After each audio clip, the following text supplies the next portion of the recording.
மக்களுக்காக தொண்டு செய்கின்ற ஒவ்வொருவருக்கும் மிகப்பெரிய ஆவலாய் இருக்கிறது.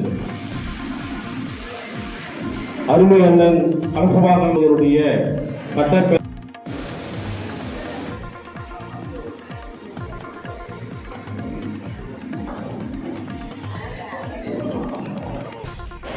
கொஞ்சம் அமைதி காக்கும்படி ஒரு அன்போடு வேண்டி விரும்பி கேட்டுக்கொள்கின்றோம். இந்த நிகழ்வில் அருமை தோழர் பாலு அவர்களை மேடைக்கு வருமாறு அன்போடு கேட்டுக்கொள்கிறேன்.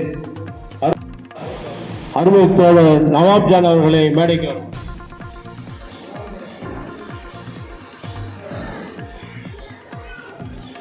இந்த நிகழ்விலே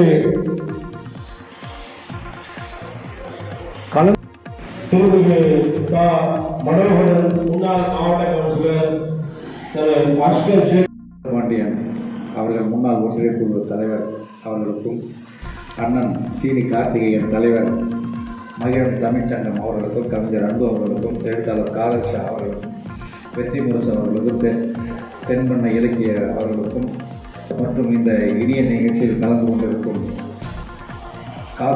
அண்ணன் காசு இளவன் அவர்களுக்கும், ஆறுமுக ஒன்றிய கழக செயலாளர் அவர்களுக்கும், சுதாகர் அவர்களுக்கும் மற்றும் அண்ணன் சண்முகன் அவர்களுக்கும், ஜெயந்தி லட்சுமணன் முன்னாள் ஊராட்சி மன்ற தலைவர் காரப்பட்ட அவர்களுக்கும், செல்வம் ஒன்றிய செயலாளர் மார்த்தின் அவர்களுக்கும், கிருஷ்ணன் அவர்களுக்கும், ஆறுமுகம் அவர்களுக்கும் மற்றும் மேடையில் அமர்ந்திருக்கும் அனைத்து கழக முன்னோடிகளுக்கும், முனியப்பன் அவர்களுக்கும், அண்ணன் சுந்தரம் அவர்களுக்கும் மற்றும் மேடையில் அமர்ந்திருக்கும் கழக நண்பர்களுக்கும் என்னுடைய நன்றி கலந்த வணக்கத்தை தெரிவித்துக் கொள்கிறேன். நான் இந்த நிகழ்ச்சியில் 4 ஆண்டுகளாக தொடர்ந்து கலந்து கொண்டிருக்கிறேன். எனக்கு ஒரு பழக்கம், 10க்குனா 10க்கு வரணும்னு நினைக்கிறேன். எம்எல்ஏ அதில் பொதுவாக ஒரு நிகழ்ச்சியில் ஒரு சிறப்பு விருந்தினர்களுக்கு காப்பு இருப்பதை விட ஒரு கொடுமையான விஷயம் எதுவும் இல்லை. 10னா 10க்கு வரணும்னு நினைப்பேன். நான் 9:15 ரெடி ஆகிட்டேன். இந்த நிகழ்ச்சி காலதாமதமாக ஆரம்பிப்பது நிகழ்ச்சி ஏற்பாட்டாளர்களின் விஷயத்தை தவிர என்னுடைய விஷயம் இல்லை. எனக்கு ஒரு பழக்கம், 10னா 10க்கு போயிடணும், 11னா 11க்கு போயிடணும். நான் இந்த நிகழ்ச்சிக்கு 10 மணிக்கு வருகிறேன் என்று ஒத்துக்கொண்டு 12 மணிக்கு திருவண்ணாமலையில் ஒரு நிகழ்ச்சிக்கு வருவதாக ஒத்துக்கொண்டிருக்கிறேன். ஆனால் நானே காலதாமதம் அதிகமாக இருந்தாலும் நானே இவர்களிடம் சொல்லாமல் வீட்டிலிருந்து போகிறப்ப இந்த நிகழ்ச்சியை வந்திருக்கிறேன். இதுதான் காரணத்தை தவிர வேறொன்றும் இல்லை. இந்த நிகழ்ச்சி 4 ஆண்டுகளாக சிறப்புமாக நடந்து கொண்டிருக்கிறது. நிகழ்ச்சி ஏற்பாட்டாளர்கள் சமயம் கடந்து இந்த நிகழ்ச்சியை நடத்தி கொண்டிருக்கிறார்கள். புத்த விகாஸ் என்ற புத்தர் நமக்கு பல போதனைகளை நமக்கு போதித்திருக்கிறார். பல போதனை புத்தருடைய அந்த போதனைகளை நாம் கடைபிடித்தால் நமக்கு எந்த விதமான துன்பம் நம் வாழ்க்கையில் வராது என்பதுதான் உண்மையை தவிர வேற ஒன்றுமில்லை. புத்தர் நான் ஸ்கூல் படிக்கிற காலத்திலே துன்பத்திற்கு மூல காரணமே ஆசையை குறைச்சிட்டா நமக்கு துன்பம் இல்லை என்பதை நமக்கு போதித்த புத்தர் பெருமான் அவர்கள் நேபாளத்தில் பிறந்தார். கிமு 489க்கும் 521 படியே வாழ்ந்தவர். புத்தரின் 4 உன்னத உண்மைகள்: துன்பம் உள்ளது, துன்பத்திற்கு காரணம் ஆசை, துன்பத்தை நீக்க முடியும், துன்பத்தை நீக்கும் வழி ஆசையை துறப்பதுதான் போன்ற தத்துவங்களை நமக்கு போதித்திருக்கிறார். சரியான பார்வை, சரியான சிந்தனை, சரியான பேச்சு, சரியான செயல், சரியான வாழ்வு, சரியான முயற்சி, சரியான நினைவு, சரியான தியானம் போன்றவைகளை நமக்கு போதித்திருக்கிறார். அனைத்து உயிர்களுக்கும் இரக்கம் காட்ட வேண்டும், பொறுப்புணர்வுடன் செயல்பட வேண்டும், நல்ல செயல்களை செய்ய வேண்டும் போன்ற உன்னதமான போதனைகளை நமக்கு காலம் 2588 வருஷம் ஆனாலும் புத்தரை நாம் அவருடைய போதனைகளை இன்றளவும் 2025 வரை நாம் அதை நினைவு கூறுவோம். இன்னும் இந்த உலகம் இருக்கும் வரை, எத்தனை ஆண்டுகள் உலகம் இருக்கும் என்பது யாருக்கும் தெரியாது. இந்த உலகம் இருக்கும் வரை புத்தருடைய பெயர் நிலைத்து இருக்கும். ஏன்னா புத்தர் ஒரு ராஜவம்சத்தில் பிறந்து அதை அத்தனையும் வேண்டாம் என்று விட்டுவிட்டு ஒரு துறவரம் போட்டு பொதுமக்களுக்கு ஒரு தத்துவங்களை போதித்த ஒரு மகன், புத்த மகன். அவருடைய நினைவை நாம் போற்றுவோம். அவருடைய போதனைகளை நம் வாழ்வில் கடைபிடித்து நாம் அனைவரும் மத நல்லிணக்கத்துடன் ஜாதி மதம் பேதம் இல்லாமல் ஒரு சிறந்த சமுதாயத்தை உருவாக்கும் என்று கூறி விடைபெறுகிறேன். நன்றி, வணக்கம்.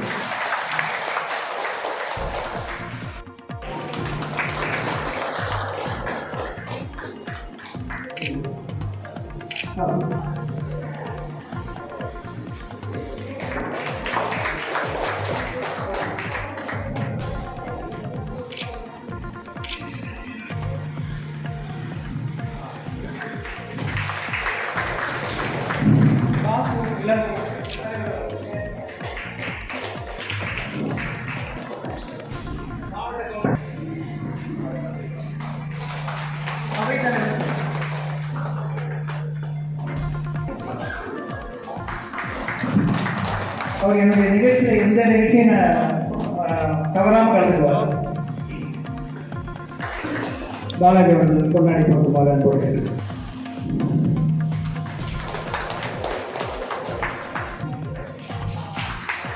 இவருடைய நண்பரும் சகோதரமான துறை அவர்களும் மேடையாரு.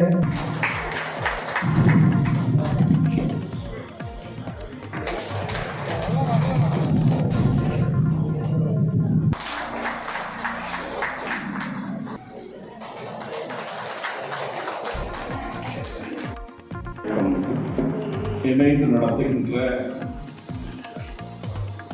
புத்தரின் பிறந்த நாளை சமூக நல்லிணக்கமாக நடத்துகின்ற நிகழ்விற்கு தலைமையேற்றிருக்கின்ற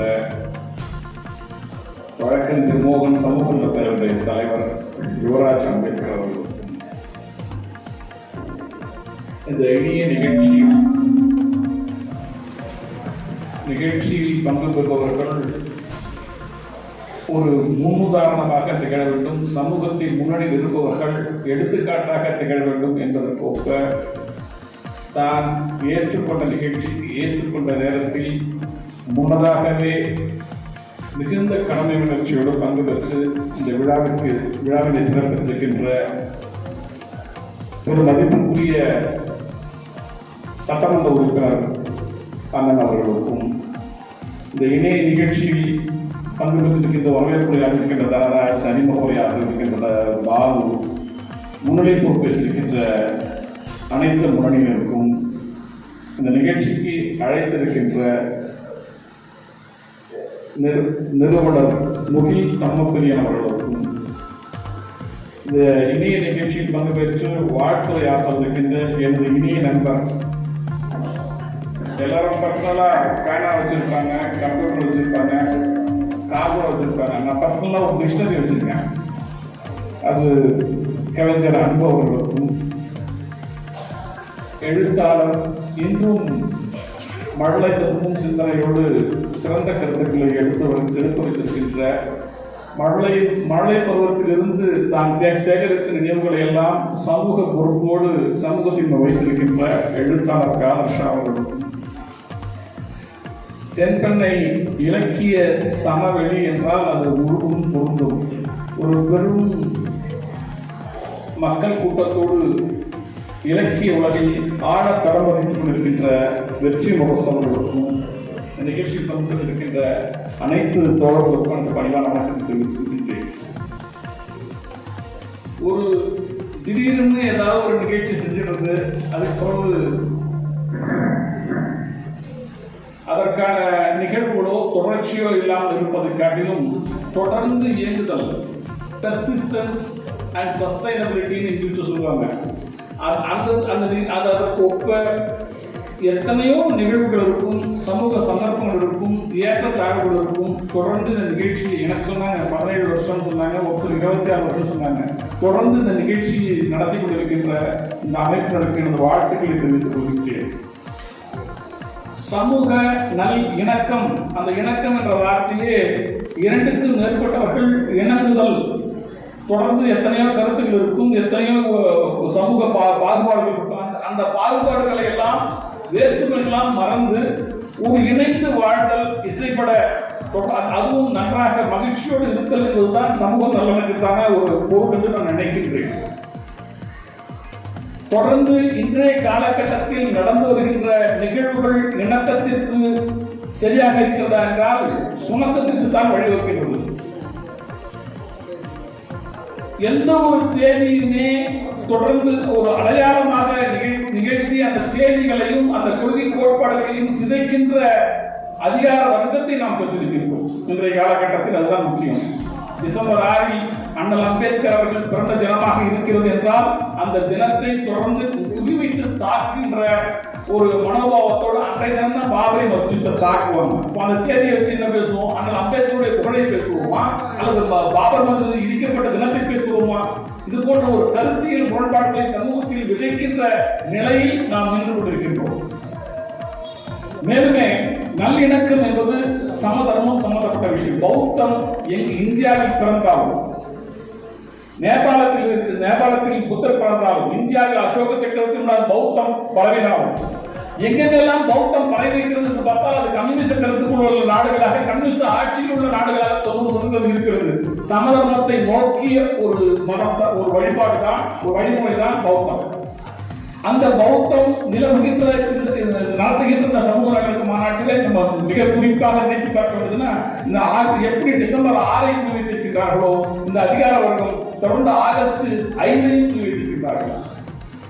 ஆகஸ்ட் 5 அன்று ஒற்றுமையாக ஒரு பெரும்பான்மை இஸ்லாமியர் வாழ்கின்ற பகுதியான காஷ்மீரை துண்டாடி அதனுடைய உரிமைகளால் பறித்தார்கள். அதே ஆகஸ்ட் 5ஆம் தேதி தான் ராமருக்கு கோயில் எழுப்புகிறார், அடிக்கல் நாட்டுகிறார்கள். ஏன் அது குறிப்பிட்ட அடையாளமாக தேதிகளை குறிப்பிட்டு அவருடைய கொள்கைகளை பூத்துகிறார்கள் என்றால் தொடர்ந்து அதனுடைய அதிகார மனப்பான்மையை காட்டுகிறார். ராமரை பூத்துறாங்க. ராமர் என்ன சொன்னாரு? ராமரை சொல்லிட்டு ராமதேவ சொன்னா ரொம்ப நல்லதுன்னு நினைக்கிறோம். அவர்கள் சொல்வது செய்வது வேறு. பக்தி என்பது ஒரு தனி உடம்பு.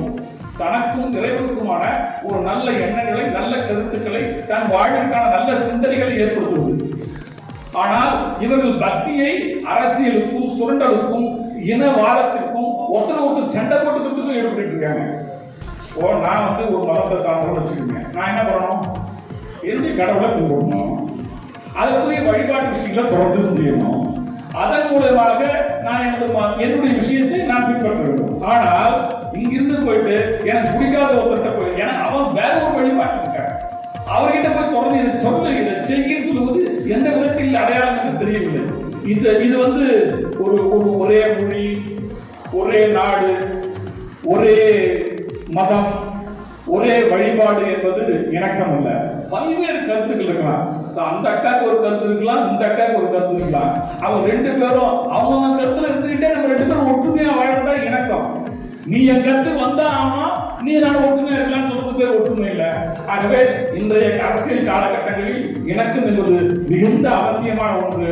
இணக்கத்திற்கான விழா தொடர்ந்து எடுப்பது மகிழ்வான ஒன்று. வாழ்த்து விடுகிறேன். நன்றி, வணக்கம்.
Phone.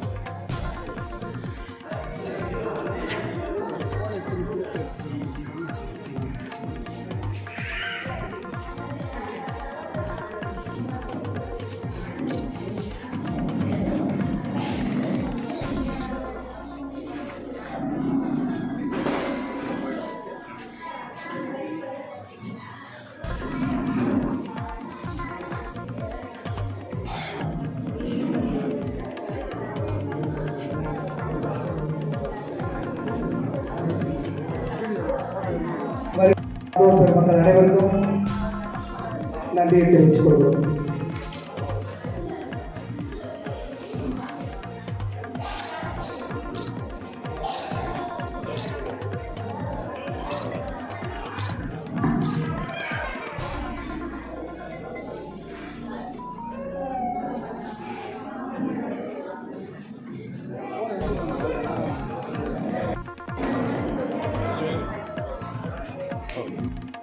உங்களுக்கு ஒரு கொள்கை இருக்கும், இன்னொரு கொள்கை இருக்கும். ஆனா இணக்கமாக வாழ்வது என்பதுதான் இங்க முக்கியமாக இருக்கிறது. இணக்கம் என்பதுதான் வாழ்வின் உச்சநிலை, அன்பு என்பதுதான் வாழ்வின் உச்சநிலை.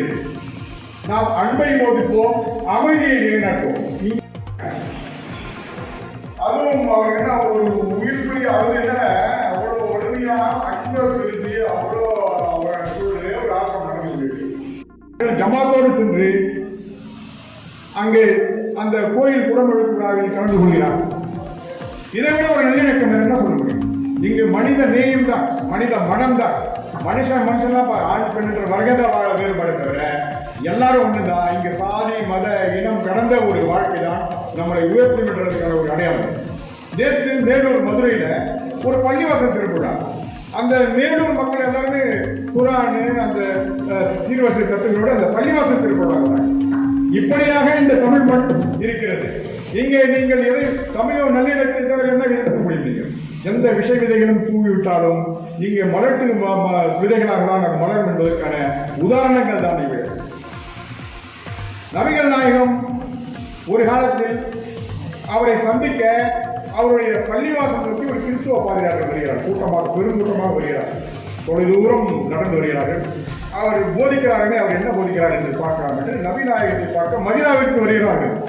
மதினா நகரிலே அவர் போதனை செய்து கொண்டிருக்கிறார். கிறிஸ்துவ பாதிரியார்கள் வருகிறார்கள். வந்த அமர்ந்த அவருடைய போதனையை கேட்கிறார்கள். கேட்டுக்கொண்டிருக்கும் போது அவர்களுக்கான நேரம் இருக்கு, வழிபாட்டு நேரம் இருக்கு இல்லையா, வந்துடுது. அப்ப நபிகள் நாயகத்திடம் சொல்லப்படுகிறது, வந்திருக்கும் கிறிஸ்துவ பாதிரியார்களுக்கு போதிக்க அவருடைய வணங்குவதற்காக ஒரு இடம் தேவை. ஒன்றுமே பேசுறாரு இருக்கிறவங்க இந்த பள்ளிவாசலே நீங்க உங்களுடைய வழிபாட்டில் நடந்துங்க அவங்களுக்கான இடத்தை உருவாக்கி கொடுத்தார். இது நல்லிணக்கம். இது நல்லிணக்கம். ஒரு யூதர் இருந்து வழியில் சென்று கொண்டிருக்கிறார். நபிநாயகம் அவருடைய தோழர்களோடு ஒரு இடத்தில் அமர்ந்திருக்காரு. ஒரு யூத பிணம் போகிறது.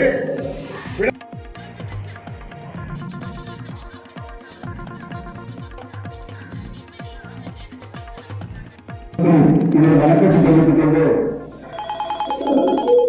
கடந்த ஒரு 3 நாள் ஆச்சு நான் தூங்கி ஒரு 2 நாளைக்கு முன்னாடி ஒரு துக்க நிகழ்வு. எனது மனைவியின் நண்பரும் இங்கு ஹவுஸ் ஓனருமான அவங்க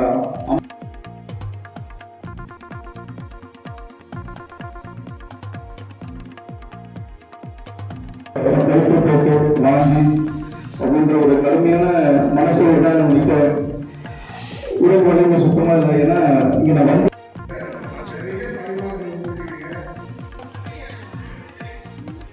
தெரியும். அதான் போன வருஷம் நான் பார்த்தேன். போன வருஷம் என்னாச்சு காலத்தை கேட்கல. அப்போதான் ஆங்கிலே அப்புறம் எடுத்து வராங்க. நம்ம பேனெல்லாம்